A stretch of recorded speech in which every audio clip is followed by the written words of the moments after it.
नमस्कार, जोहार। मैं पूनम और आप देख रहे हैं 24 झारखंड न्यूज। चलिए जानते हैं झारखंड के सुबह से लेकर शाम तक की तमाम बड़ी खबरों को। संताल परगना में राशन कार्ड में नहीं जुड़ रहा नाम, कैसे करें मनिया सम्मान के लिए आवेदन। झारखंड सरकार ने महिलाओं को सशक्त बनाने के लिए झारखंड मुख्यमंत्री मनिया सम्मान योजना की शुरुआत की है। इस योजना के तहत प्रति माह 18 से 50 साल तक की महिलाओं को 2,500 रुपए मिलेंगे। संताल परगना में इस योजना से महिलाएं जुड़ पाएंगी, इस पर संशय है, क्योंकि राशन कार्ड में नए सदस्यों के नाम नहीं जुड़ रहे।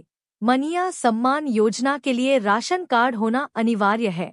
परिवार के नए सदस्यों के नाम नहीं जुड़ रहे हैं, नए राशन कार्ड बन नहीं रहे हैं। इससे 18 से 50 साल की महिलाएं परेशान हैं। उनका कहना है कि अगर राशन कार्ड नहीं होगा तो मनिया सम्मान योजना का लाभ उन्हें नहीं मिलेगा। वह प्रति वर्ष 30,000 रुपए से वंचित रह जाएंगी। खाद्य आपूर्ति विभाग के आंकड़े बताते हैं कि झारखंड में 41,000 से अधिक नए राशन कार्ड बनाने के आवेदन लंबित यानी पेंडिंग हैं। इतना ही नहीं, राशन कार्ड में परिवार के नए सदस्य का नाम जोड़ने से संबंधित करीब 9 लाख आवेदन डीएसओ लॉगिन में पेंडिंग हैं। 2 साल पहले पता चला था कि डीएसओ का लॉगिन हैक करके राशन कार्ड बनाया जा रहा है। इसके बाद न्यू राशन कार्ड बनाने और राशन कार्ड में नए सदस्यों को जोड़ने वाले आवेदन की स्वीकृति की प्रक्रिया इतनी जटिल बना दी गई कि डीएसओ स्तर से आवेदन की स्वीकृति के बाद भी न तो नया राशन कार्ड जारी हो रहा है, न ही कार्ड में नए सदस्यों के नाम जुड़ पा रहे हैं। डीजीपी ने कहा, आम जनता से दुर्व्यवहार करने वाले पुलिसकर्मियों के खिलाफ होगी कड़ी कार्रवाई। आम जनता से दुर्व्यवहार करने वाले पुलिसकर्मियों के खिलाफ कड़ी कार्रवाई होगी। इसको लेकर डीजीपी अनुराग गुप्ता ने रेंज के डीआईजी और जिले के एसपी को आदेश जारी किया है। डीजीपी ने राज्य के सभी जिलों में थाना प्रभारी व थाना के अन्य कर्मियों को आम जनता के प्रति अच्छा व्यवहार करने के संबंध में कई दिशा निर्देश भी जारी किए हैं। डीजीपी ने जारी दिशा निर्देश में कहा है कि साइबर अपराध, एसटी, एससी, मानव तस्करी और महिला अपराध से संबंधित भुक्तभोगी के आवेदन पर आवेदित थाना में ही मामला दर्ज कर अग्रतर कार्रवाई करें। किसी भी पीड़िता के आवेदन पर क्षेत्र के संबंध में विचार किए बिना अविलंब आवेदित थाना में मामला दर्ज करें। सभी रेंज के डीआईजी और एसपी को निर्देश दिया कि अपने अपने जिला और क्षेत्र में ऐसी व्यवस्था कायम करें कि यदि थाना प्रभारियों द्वारा आम जनता के आवेदन पर आवश्यक कार्रवाई नहीं की जाती है तो वे अपनी शिकायतों को वरीय अधिकारियों के पास दर्ज करा सकें। डीजीपी ने जारी दिशा निर्देश में कहा है कि एसपी और रेंज के डीआईजी भ्रमण के क्रम में थानेदारों और थाना में पदस्थापित मुंशी और अन्य कर्मियों को आम जनता के प्रति अच्छा व्यवहार करने के लिए प्रेरित करें। डीजीपी ने इस संदर्भ में सीआईडी आईजी और स्पेशल आईजी को निर्देश दिया कि प्रत्येक जिला में उनके इकाई से प्रतिनियुक्त पुलिस पदाधिकारी पुलिसकर्मियों को निर्देश दें कि वे जनता के साथ दुर्व्यवहार करने वाले पुलिसकर्मियों पर निगाह रखें। यदि इस तरह कोई मामला सामने आता है तो तुरंत इसकी जानकारी हमें दें। गढ़वा से गुजरात जा रहे मजदूरों से भरा ऑटो रिक्शा पलटा, एक की मौत, कई घायल। गढ़वा जिले के मझियाव थाना क्षेत्र में एक ऑटो अनियंत्रित होकर पलट गया, जिसमें एक व्यक्ति की दर्दनाक मौत हो गई, जबकि कुछ लोग घायल हो गए। घटना की सूचना पाकर पुलिस मौके पर पहुंची, शव को पोस्टमार्टम के लिए भेज दिया। मृतक की पहचान उमेश रजवार के रूप में हुई है। बताया जा रहा है कि सभी मजदूर काम की तलाश में गुजरात जा रहे थे। इधर घटना की सूचना मिलते ही सदर अस्पताल में ग्रामीणों की भीड़ उमड़ पड़ी। ग्रामीण हमीद खान ने बताया कि सभी मजदूर थे और काम की तलाश में गुजरात जा रहे थे। मृतक के पिता ने बताया कि मेरा बेटा कमाने के लिए बाहर जा रहा था, लेकिन रास्ते में ऑटो पलट जाने से उसकी मौत हो गई। इस ऑटो में कुल 12 मजदूर सवार थे, जिसमें कुछ लोगों को हल्की चोटें भी आई हैं। वहीं प्रखंड प्रमुख के पति प्रेम शंकर दुबे ने बताया कि यहाँ सरकारी काम नहीं मिल रहा है, मनरेगा योजना का लाभ भी न के बराबर मिल रहा है। जिसके कारण मजदूर रोजगार के लिए बाहर जाने को मजबूर हैं। वहीं मजदूर सप्लायर के भाई ने बताया कि ये सभी मजदूर काम करने के लिए बाहर जा रहे थे। इसी दौरान यह हादसा हुआ। एक्शन मोड में सीएम हेमंत सोरेन, राज्य के 8 पीएसयू को 30% डिविडेंड देने का दिया निर्देश। झारखंड में कार्यरत 8 पब्लिक सेक्टर अंडरटेकिंग्स पीएसयू ने अपने गठन के बाद से अब तक राज्य सरकार को लाभांश डिविडेंड नहीं दिया है। इनमें पर्यटन, खनिज विकास, शहरी परिवहन, मेडिकल इंफ्रास्ट्रक्चर, बिजली, कृषि, वन और फिल्म उद्योग से जुड़े पीएसयू शामिल हैं। राज्य सरकार ने अब इन पर सख्त कार्रवाई शुरू कर दी है। राज्य सरकार ने निर्देश दिया है कि ये पीएसयू अपने लाभ का अधिकतम 30% हिस्सा डिविडेंड के रूप में सरकार को दें। हालांकि Jharkhand state mineral development corporation limited ने डिविडेंड की घोषणा की थी, लेकिन 15 करोड़ रुपए का भुगतान नहीं किया है। Jharkhand urban transport corporation limited, जो वर्तमान में संचालित नहीं हो रहा है, को बंद करने का निर्णय लिया गया है। झारखंड के 16 पीएसयू ने पिछले 3 सालों में वैधानिक ऑडिट रिपोर्ट जमा नहीं किया है। 29 नवंबर को प्रोजेक्ट भवन में हुई समीक्षा बैठक में वित्त विभाग के प्रधान सचिव ने इन कंपनियों को जल्द से जल्द रिपोर्ट फाइल करने का निर्देश दिया। समीक्षा बैठक में पीएसयू की ऑडिट रिपोर्ट, लाभांश और ओवर कैपिटलाइजेशन पर भी चर्चा हुई। यह निर्णय लिया गया कि जिन पीएसयू ने अपनी जिम्मेदारियां नहीं निभाई हैं, उनके निदेशकों पर कंपनी अधिनियम के तहत मुकदमा चलाया जा सकता है और जुर्माना लगाया जा सकता है। केंद्रीय मंत्री संजय सेठ से रंगदारी मांगने के मामले में पुलिस ने रांची के 2 संदिग्धों को लिया हिरासत में। केंद्रीय रक्षा राज्य मंत्री और सांसद संजय सेठ से 50 लाख की रंगदारी मांगने के मामले में रांची और दिल्ली पुलिस ने जांच तेज कर दी है। पुलिस ने रांची के काके इलाके से 2 संदिग्धों को हिरासत में लिया है। इनसे धमकी से जुड़े पहलू पर पूछताछ की जा रही है। प्रारंभिक जांच में पुलिस को कुछ अहम सुराग मिले हैं। झारखंड एटीएस, रांची पुलिस और दिल्ली पुलिस की टीमें इस मामले की हर एंगल से जांच कर रही हैं। झारखंड के डीजीपी अनुराग गुप्ता ने बताया कि फिलहाल मामले की जांच जारी है और जल्द ही पूरी सच्चाई सामने लाई जाएगी। बता दें कि केंद्रीय मंत्री संजय सेठ को धमकी भरा संदेश मिला था। इसमें 50 लाख रुपए की मांग की गई थी। पैसा नहीं देने पर जान से मारने की धमकी दी गई। इसके बाद संजय सेठ ने दिल्ली पुलिस को इसकी जानकारी दी।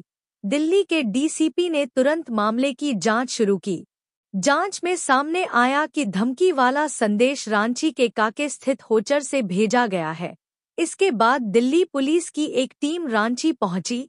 झारखंड एटीएस और रांची पुलिस के साथ मिलकर शनिवार को संदिग्धों की धरपकड़ शुरू की गई। इसी दौरान काके इलाके से 2 लोगों को हिरासत में लिया गया। पुलिस इस मामले को गंभीरता से ले रही है और हर बिंदु की जांच की जा रही है।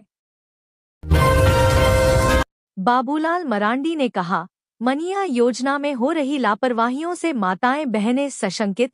बीजेपी के प्रदेश अध्यक्ष बाबूलाल मरांडी ने एक बार फिर राज्य सरकार को निशाने में लिया है।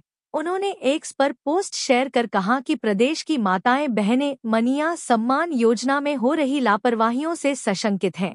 4 महीनों से लंबित किश्त का भुगतान न होने से इन महिलाओं का धैर्य अब जवाब देने लगा है। फॉर्म भरने और जानकारी प्राप्त करने के लिए अंचल कार्यालयों में जाने वाली महिलाओं को अव्यवस्था और लचर प्रणाली का शिकार होना पड़ रहा है। इस लचर रवैये ने सरकार की मंशा पर गंभीर प्रश्न चिन्ह खड़ा कर दिया है। मुख्यमंत्री अविलंब स्थिति का संज्ञान लें और 4 महीनों के लंबित किश्त भुगतान का सुनिश्चित करने के साथ साथ मनिया सम्मान योजना की प्रक्रिया को सरल बनाएं, ताकि माताएं बहनें आसानी से योजना का लाभ प्राप्त कर सकें। पाकुड़ में पल्स पोलियो अभियान की शुरुआत। करीब 2 लाख बच्चों को पोलियो पिलाने का लक्ष्य। झारखंड के 7 जिलों में विशेष पल्स पोलियो अभियान की शुरुआत की गई है। पाकुड़ जिले में डीडीसी महेश कुमार संथालिया और civil surgeon doctor Mantu Kumar Tekriwal ने बच्चों को पोलियो की 2 बूंद खुराक पिलाकर अभियान की शुरुआत की। स्वास्थ्य विभाग से मिली जानकारी के अनुसार राज्य के बोकारो, देवघर, गिरिडीह, जामताड़ा, पाकुड़, रामगढ़ और साहिबगंज जिले में विशेष पल्स पोलियो अभियान चलाया जा रहा है, ताकि एक भी बच्चा पोलियो का शिकार न हो। बताया गया कि पाकुड़ जिले में 0 से 5 वर्ष आयु वर्ग के कुल 1,89,068 बच्चों को पोलियो की खुराक पिलाने का लक्ष्य रखा गया है। पहले दिन बूथों पर बच्चों को पोलियो की खुराक पिलाई जाएगी, जबकि अन्य 2 दिन टीकाकर्मी घर घर जाकर छूटे हुए बच्चों को पोलियो की खुराक पिलाएंगे। इसके लिए जिले में 2,272 वैक्सीनेटर, 268 सुपरवाइजर की नियुक्ति की गई है, जबकि 89 सब डिपो बनाए गए हैं। चाईबासा पहुंचे डीजीपी अनुराग गुप्ता, नक्सलियों के खिलाफ चलाए जा रहे अभियान पर की चर्चा। झारखंड के नए पुलिस महानिदेशक डीजीपी अनुराग गुप्ता रविवार को चाईबासा पहुंचे। नई सरकार के गठन के बाद डीजीपी राज्य में नक्सलियों के खात्मे और उनके खिलाफ चलाए जा रहे अभियान में सक्रियता से जुटे हैं। यहां उन्होंने चाईबासा एसपी, डीआईजी और अन्य पुलिस अधिकारियों के साथ नक्सलियों के खिलाफ चलाए जा रहे अभियान, सरेंडर पॉलिसी आदि पर भी चर्चा की। दरअसल 6 दिसंबर को डीजीपी अनुराग गुप्ता ने नक्सलवाद और विधि व्यवस्था की समीक्षा की थी। उन्होंने संबंधित अधिकारियों को सख्त निर्देश दिए थे। अब वे खुद भी पुलिसिंग व्यवस्था को चुस्त-दुरुस्त करने की दौड़ में जुट गए हैं। इसी दिशा में डीजीपी रविवार को चाईबासा पहुंचे। मालूम हो कि झारखंड सरकार के गठन के तुरंत बाद अनुराग गुप्ता को राज्य के नए डीजीपी पुलिस महानिदेशक के पद पर प्रतिनियुक्त किया गया है। वहीं बता दें कि कुछ दिनों पहले ही चाईबासा में सुरक्षाबलों और पीएलएफआई माओवादियों के बीच मुठभेड़ हुई थी, जिसमें नक्सली एरिया कमांडर लंबू मारा गया था। यह मुठभेड़ तेबो थाना क्षेत्र में हुई थी। एरिया कमांडर लंबू का मारा जाना पुलिस के लिए बड़ी सफलता मानी जा रही है। नक्सलियों के खिलाफ अभियान में पुलिस और कैसे मजबूती से निपटे, इसी को लेकर डीजीपी ने अधिकारियों के साथ बैठक की। इरफान अंसारी की बड़ी घोषणा, स्वास्थ्य मंत्री का कार्यभार संभालते ही सबसे पहले करेंगे ये कार्रवाई। इरफान अंसारी की बड़ी घोषणा, स्वास्थ्य मंत्री का कार्यभार संभालते ही सबसे पहले करेंगे ये कार्रवाई। सोमवार को इरफान अंसारी स्वास्थ्य मंत्री का कार्यभार संभालेंगे। इसके पहले ही उन्होंने बड़ी घोषणा की है। उन्होंने कहा कि निजी अस्पताल में इलाज के दौरान अगर किसी मरीज की मौत होती है तो बिना बिल चुकाए शव परिजनों को सौंपना होगा। ऐसा नहीं करने वाले अस्पताल संचालकों पर कार्रवाई होगी। मंत्री का पदभार संभालने के बाद उनकी यह पहली प्राथमिकता होगी। इतना ही नहीं, निजी अस्पतालों के मनमाने रवैये पर लगाम लगाने का काम करेंगे। यह बातें उन्होंने धनबाद के गोविंदपुर फकीरडीह चौक पर कही। धनबाद पहुंचने पर महागठबंधन के कार्यकर्ताओं ने मंत्री इरफान अंसारी भव्य स्वागत किया। डॉक्टर इरफान अंसारी ने धनबाद में मीडिया से बात करते हुए कहा कि स्वास्थ्य विभाग पूरी तरह से सुस्त है। जहां जानमाल की सुरक्षा नहीं है, जहां स्वास्थ्य की रक्षा नहीं है और स्वास्थ्य को व्यवसाय के रूप में देखा जाता है, यह ठीक नहीं है। निजी अस्पतालों ने सारे मापदंड बिगाड़ दिए हैं। आयुष्मान के मापदंड की प्रक्रिया हर हाल में पूरी करनी होगी। लोग स्वास्थ्य के साथ व्यवसाय करने लगे हैं, इस पर रोक लगाऊंगा। उन्होंने कहा कि लोग 2 कमरा किराए पर लेकर अधिकारियों को रिश्वत देकर आयुष्मान की मान्यता ले लेते हैं। उनका एकमात्र मकसद गरीबों के पैसे को लूटना है, उनका इलाज नहीं करना है। मंत्री डॉ इरफान अंसारी ने कहा कि मैं ऐसे मामलों में काफी सख्त हूं। आयुष्मान कार्ड वाले मरीजों का इलाज करने वाले सभी निजी अस्पतालों की उच्चस्तरीय जांच कराई जाएगी। जांच में दोषी पाए जाने वालों पर सख्त कार्रवाई भी की जाएगी। मापदंड प्रक्रिया में थोड़ी सी भी गलती पाए जाने पर न सिर्फ अस्पताल को सील किया जाएगा, बल्कि उसके मालिक को भी जेल होगी। स्वास्थ्य मंत्री डॉक्टर इरफान अंसारी ने कहा कि सोमवार को मंत्री का पदभार संभालते ही सबसे पहले निर्देश दूंगा कि अगर निजी अस्पताल में इलाज के दौरान किसी मरीज की मौत होती है तो शव को बिना बिल चुकाए परिजनों को सौंपना होगा। मंत्रालय की ओर से डीसी और एसपी को पत्र भेजा जाएगा। निजी अस्पताल को चाहे जितना भी नुकसान हो उसे वहन करना होगा। पहले अस्पताल का बिल चुकाएं, फिर शव दें। हम इसे कभी बर्दाश्त नहीं करेंगे। उन्होंने कहा कि लोग 2 कमरा किराए पर लेकर अधिकारियों को रिश्वत देकर आयुष्मान की मान्यता ले लेते हैं। उनका एकमात्र मकसद गरीबों के पैसे को लूटना है, उनका इलाज नहीं करना है। मंत्री डॉक्टर इरफान अंसारी ने कहा कि मैं ऐसे मामलों में काफी सख्त हूं। आयुष्मान कार्ड वाले मरीजों का इलाज करने वाले सभी निजी अस्पतालों की उच्च स्तरीय जांच कराई जाएगी। जांच में दोषी पाए जाने वालों पर सख्त कार्रवाई भी की जाएगी।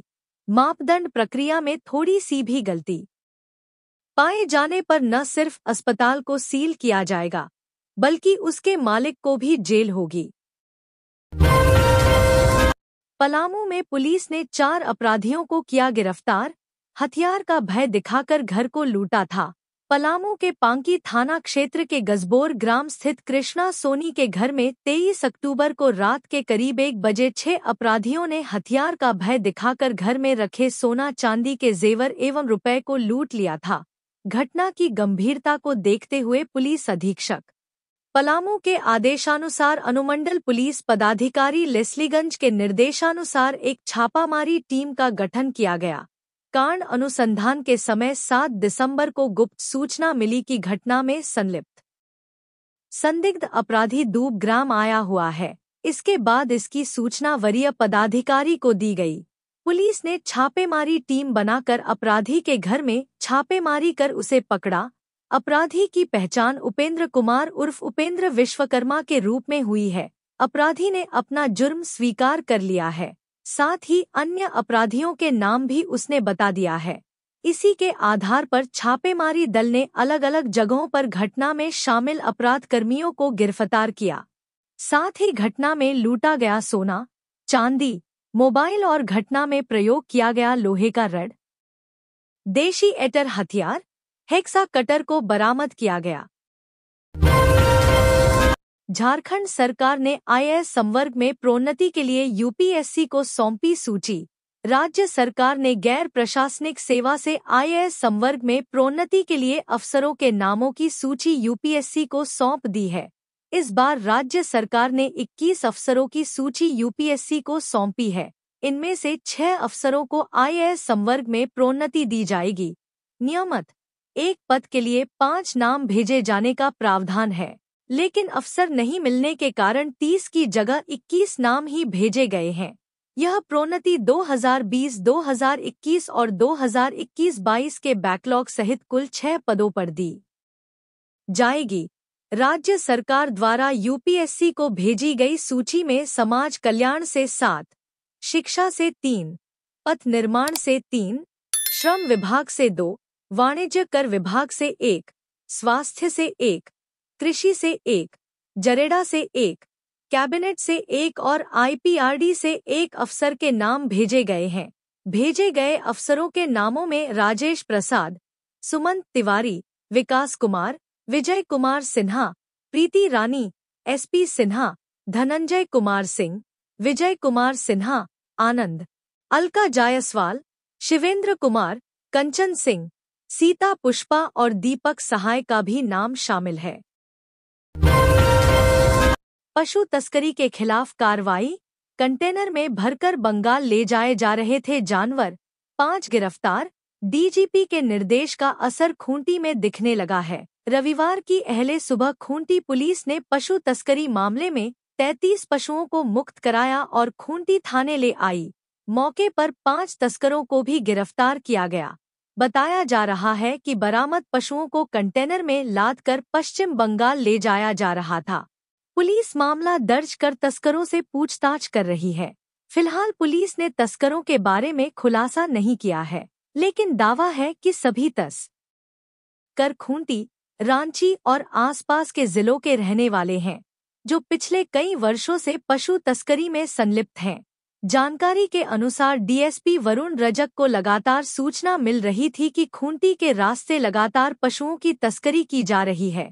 सूचना पर कार्रवाई के दौरान पुलिस को तस्करी का कोई सुराग नहीं मिल रहा था।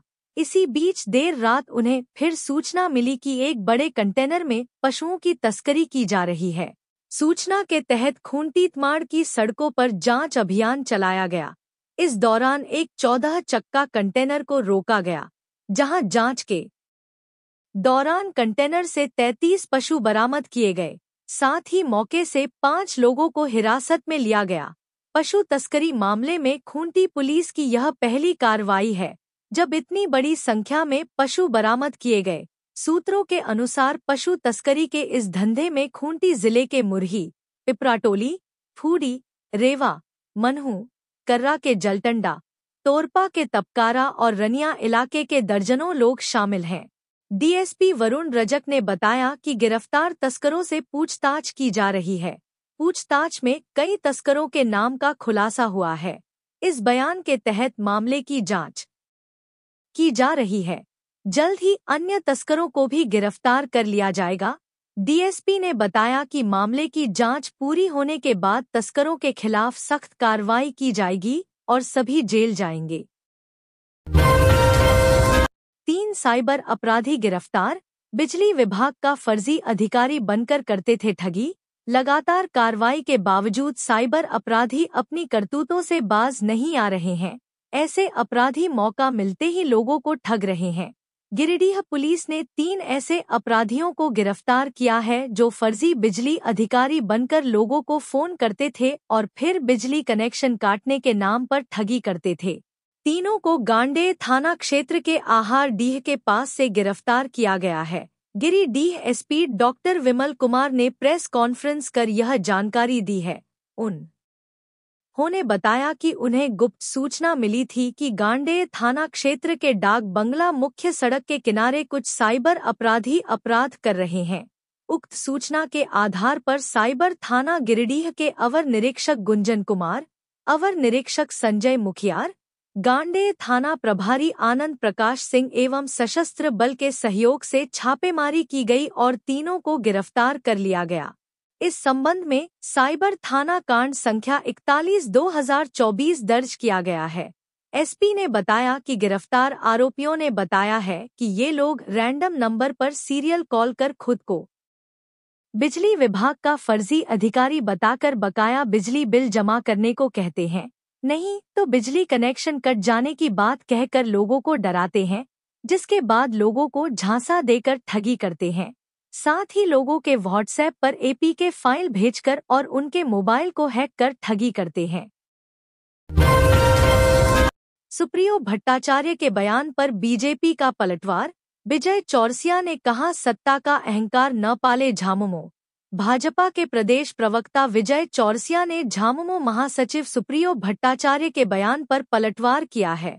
उन्होंने कहा कि झामुमो को जनता से किए अपने वायदे पर ध्यान देना चाहिए, न कि अनर्गल बयानबाजी पर। झामुमो महासचिव को यह याद रखना चाहिए कि हिमंता बिस्वा शर्मा एक राज्य के मुख्यमंत्री हैं। पहले उस लेवल पर झामुमो महासचिव आ जाएं, फिर ऐसे बयानबाजी करें। विजय चौरसिया ने कहा कि सत्ता मिली है, जनता ने बहुमत दिया है, तो ज्यादा अहंकार न पाले झामुमो, अपनी राजनीतिक मर्यादा का पालन करें। भाजपा प्रवक्ता विजय चौरसिया ने झामुमो को नसीहत देते हुए कहा कि पूरे सूबे की कानून व्यवस्था तार-तार है, अपराध चरम पर है, जनता त्राहिमाम कर रही है। सूबे की महिलाएं मनिया सम्मान के लिए कार्यालय दर कार्यालय भटक रही है, कोई सुनने वाला नहीं है। बिजली बिल माफी के नाम पर बिजली बिल के टैरिफ बढ़ा दिए जा रहे हैं। गरीब के घरों से बिजली कनेक्शन काटे जा रहे हैं। विजय चौरसिया ने कहा, झामुमो महासचिव मुख्यमंत्री की तरह मंत्रियों को आदेश और निर्देश दे, ये उनका निजी मामला है, लेकिन संसदीय मर्यादा का भी ख्याल रखें। सरायकेला के 76 वर्षीय बुजुर्ग ने घर को बनाया म्यूजियम। सरायकेला जिले के एक छोटे से गांव जगन्नाथपुर के रहने वाले 76 वर्षीय दुर्गा प्रसाद चौधरी ने अपने घर को ही म्यूजियम में तब्दील कर दिया है। उन्होंने अपने घर की प्रत्येक चहारदीवारी पर सीमेंट और बालू से भित्ति चित्रकारी कर उसे म्यूजियम बना दिया है। इन चित्रों के माध्यम से वह लोगों का ध्यान समाज के महत्वपूर्ण पहलुओं की ओर आकर्षित कर रहे हैं। बता दें कि दुर्गा प्रसाद अपने घर के सभी जगहों पर बनाई गई पेंटिंग के जरिए लोगों को आदिकाल से लेकर आधुनिक काल तक का संदेश दे रहे हैं। उनके घर की हर दीवार पर एक से बढ़कर एक तस्वीर बनी हुई है। उनके घर में ऐसी कोई भी दीवार नहीं है जहां कलाकृति न की गई हो। वो दीवार चाहे घर के अंदर हो या फिर बाहर, सभी जगहों पर सीमेंट और बालू से चित्रकारी कर दुर्गा प्रसाद पर्यावरण संरक्षण जैसी महत्वपूर्ण शिक्षा का संदेश लोगों को दे रहे हैं। मंत्री रामदास सोरेन ने कहा, शिक्षा की गुणवत्ता में सुधार लाना मेरी प्राथमिकता। घाटशिला विधानसभा क्षेत्र के जेएमएम विधायक रामदास सोरेन झारखंड सरकार में शिक्षा मंत्री बनने के बाद शहर पहुंचे। सोनारी स्थित शहीद निर्मल महतो की समाधि स्थल पर श्रद्धांजलि अर्पित करने के बाद मीडिया से बात करते हुए उन्होंने कहा कि राज्य में शिक्षा की गुणवत्ता में सुधार लाना मेरी पहली प्राथमिकता होगी, जो हेमंत सोरेन सरकार का सपना भी है। रामदास सोरेन झारखंड मंत्रिमंडल के विस्तार के बाद पहली बार सड़क मार्ग से जमशेदपुर पहुंचे। जमशेदपुर पहुंचने पर जेएमएम कार्यकर्ताओं द्वारा जगह जगह उनका स्वागत किया गया। मंत्री रामदास सोरेन कदमा में खुले वाहन से यात्रा करते हुए उलियान स्थित शहीद निर्मल महतो की समाधि स्थल पहुंचे और श्रद्धांजलि दी। उसके बाद साकची आई हॉस्पिटल के समीप भगवान बिरसा मुंडा की प्रतिमा पर माल्यार्पण किया। उसके बाद अपने विधानसभा क्षेत्र घाटशिला के धालभूमगढ़ के कार्यक्रम में शामिल होने के लिए जमशेदपुर से रवाना हो गए। इस दौरान मंत्री रामदास सोरेन ने मीडिया से बात करते हुए राज्य के मुख्यमंत्री हेमंत सोरेन का आभार जताया। उन्होंने कहा कि फिर से मुझे मंत्री बनने का अवसर प्राप्त हुआ और मुझे एक बड़ी जिम्मेदारी मिली है, उसे अच्छी तरह निभाना है। उन्होंने कहा कि ग्रामीण क्षेत्र की युवा पीढ़ी को शिक्षा के जरिए बेहतर भविष्य मिले, इसके लिए पूरे राज्य में शिक्षा की गुणवत्ता में सुधार लाना मेरी प्राथमिकता है। सरकार ने राज्य में 4000 अतिरिक्त स्कूल खोलने का टारगेट रखा है, जिसमें शिक्षा और शिक्षक दोनों को अच्छा अवसर मिलेगा। बंगाल की खाड़ी में पश्चिमी विक्षोभ, झारखंड में गरज के साथ वज्रपात का येलो अलर्ट। बंगाल की खाड़ी में बने पश्चिमी विक्षोभ का असर झारखंड में दिखेगा। इसके असर से प्रदेश में गरज के साथ वज्रपात हो सकता है। झारखंड के पश्चिमी और उससे सटे उत्तरी भागों में कहीं कहीं घना कोहरा छाया रहेगा। तापमान में गिरावट आएगी और इसके असर से ठंड सताने लगेगी। भारत मौसम विज्ञान विभाग के रांची स्थित मौसम केंद्र ने यह जानकारी दी है। मौसम केंद्र रांची के प्रभारी निदेशक अभिषेक आनंद ने झारखंड में आज का मौसम कैसा रहेगा बताया कि रविवार 8 दिसंबर को झारखंड में कहीं कहीं गरज के साथ वज्रपात होने की संभावना है। 9 दिसंबर को बिहार से सटे झारखंड के पश्चिमी हिस्से में और उससे सटे उत्तरी भागों में कहीं कहीं घना या मध्यम कोहरा देखने को मिल सकता है। रांची में आज के मौसम की बात करें तो मौसम विभाग ने राजधानी में आंशिक रूप से बादल छाए रहने और हल्की बारिश की संभावना व्यक्त की है। अधिकतम तापमान में किसी बदलाव की संभावना नहीं है, यह 25 डिग्री सेल्सियस बना रहेगा। वहीं न्यूनतम तापमान में 3 डिग्री की वृद्धि होने की संभावना है। मौसम विभाग के मुताबिक रविवार को रांची का न्यूनतम तापमान 15 डिग्री सेंटीग्रेड रह सकता है।